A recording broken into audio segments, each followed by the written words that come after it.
بنو قریظہ نے معاذ کی طرف ورزی کی ہے. بنو قریظہ کو اب سبق سکھانا ہے. ہم نے ان کے ساتھ معاہدہ کیا، ان کے خلاف کبھی بھی کوئی حرکت نہیں کی. میثاق پر دستخط کیے انہوں نے بھی، ہم نے بھی. اور آج جب ہمارے اوپر لشکر کشی ہوئی، یہ ہمارے مخالف جانب میں کھڑے ہو گئے، معاہدے کو توڑا. آپ نے فرمایا بنو قریظہ کے محلے میں پہنچنا ہے. تو رسول اللہ صلی اللہ علیہ وسلم نے فرمایا، عبداللہ بن عمر رضی اللہ تعالیٰ عنہ کی روایت ہے کہ رجع النبی صلی اللہ علیہ وسلم من غزوة الأحزاب. رسول اللہ صلی اللہ علیہ وسلم غزوہ احزاب سے واپس ہوئے.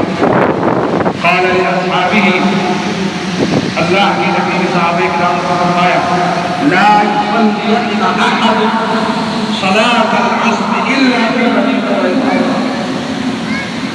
نکلو اور عصر کی نماز بنو قریظہ میں پڑھ کے اللہ کا نام کرو. یعنی اتنا جلدی بھاگو کہ بنو قریظہ میں آپ عصر کی نماز پڑھو. آپ نے فرمایا عصر کی نماز نہ پڑھو مگر بنو قریظہ میں. اب صحابہ کرام نکلے، لیکن راستے میں عصر کی نماز کا وقت ہو گیا. اب کچھ صحابہ کرام نے فرمایا کہ بھائی عصر کی نماز کا وقت نکلا جا رہا ہے، ایک پر نماز پڑھ لیتے پھر جائیں گے. کچھ صحابہ کرام نے فرمایا، دیکھیں اللہ کی نبی نے فرمایا کہ عصر کی نماز نہیں پڑھنی ہے مگر بنو قریظہ میں. اب نماز چاہے وقت نکل جائے یا نہ نکلے، ہم نے تو نماز وہاں پڑھنی ہے. اللہ کی نبی کی حدیث پر عمل کرتے ہیں. پہلے گروہ نے کہا دیکھیں اللہ کی نبی کی حدیث کا مقصد مطلب یہ تھا کہ تم جلدی جاؤ، یہ مطلب نہیں تھا کہ نماز کو قضا کر لو، پھر اتنا جلدی بھاگو کہ تم وہاں عصر کی نماز ادا کر لو، وہاں پہنچ سکو، عصر کی نماز کا وقت موجود ہو. یہ مطلب تھا. لیکن ہمیں تاخیر ہوئی، راستے میں عصر کی نماز کا وقت آ رہے، یہی عصر کی نماز ادا کر. ایک گروہ نے عصر کی نماز راستے میں ادا کی اور دوسرے گروہ نے کہا نہیں ہم بنو قریظہ میں عصر کی نماز ادا کریں گے، بھلے وقت نکل جائے مغرب کے ساتھ ادا کر لیں گے. معاملہ ہوا بنو قریظہ کے ساتھ جو بھی رسول اللہ صلی اللہ علیہ وسلم نے سزا دینے کی ان کو سزا دی. بعد میں رسول اللہ صلی اللہ علیہ وسلم کے سامنے اس قضیے کو رکھا گیا. اللہ کی نبی آپ نے ہمیں فرمایا تھا کہ عصر کی نماز وہاں پڑھ دی، انہوں نے راستے میں پڑھی.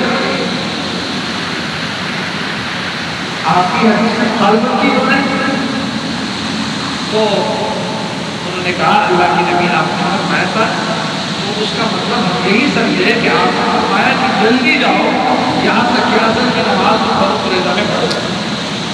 تو ہم نے آپ کی حدیث کا یہ مطلب سمجھا، اس لیے ہم نے راستے میں نماز پڑھ لی کہ وقت نہ نکلے، نماز قضا نہ ہو، اس لیے کہ نماز کو وہاں قصداً یہ پڑھنا ہے.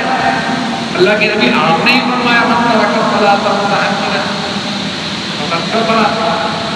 جان بوجھ کر بلا وجہ نماز چھوڑنے سے بندہ کفر کے قریب ہو جاتا ہے.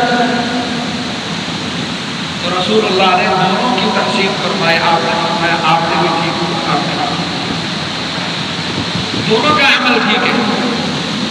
اسی طرح اللہ کی نبی کی مبارک احادیث ہے، کسی ایک حدیث میں ایک عمل کا حکم دیا جاتا ہے، دوسری حدیث میں دوسرے عمل کا حکم دیا جاتا ہے. دین کے جو ائمہ ہیں، دین کے جو قانون دان ہیں بڑے بڑے، جنہوں نے اپنی ساری زندگی دین کی تشریح پر لگائی، ساری رات بیٹھ کر پوری زندگی قرآن و سنت سے مسائل کا استفاد کرتے ہیں. ان کی زندگی وقت بھی اللہ کی دین کی خدمت کی ہے.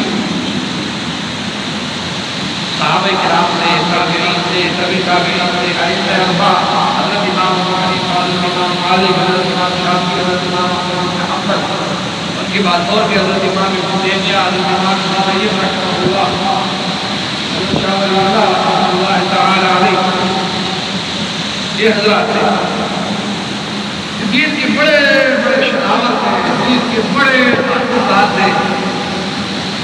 یہ اللہ کی نبی کی ایک حدیث کو دیکھ لیتے تھے، اس کا ایک مطلب جیسا کہ صحابہ کرام نے سمجھا، ایک صحابی نے ایک مطلب سمجھا، دوسرے صحابی نے دوسرا مطلب سمجھا. اسی طرح اللہ کی نبی کی ایک حدیث کا ایک مطلب ایک امام نے ایک سمجھا، دوسرے نے دوسرا سمجھا. یہ ایک فروعی شام والا اختلاف ہے، لیکن میں نے عرض کیا کہ درخت کی جڑ بنیاد ہے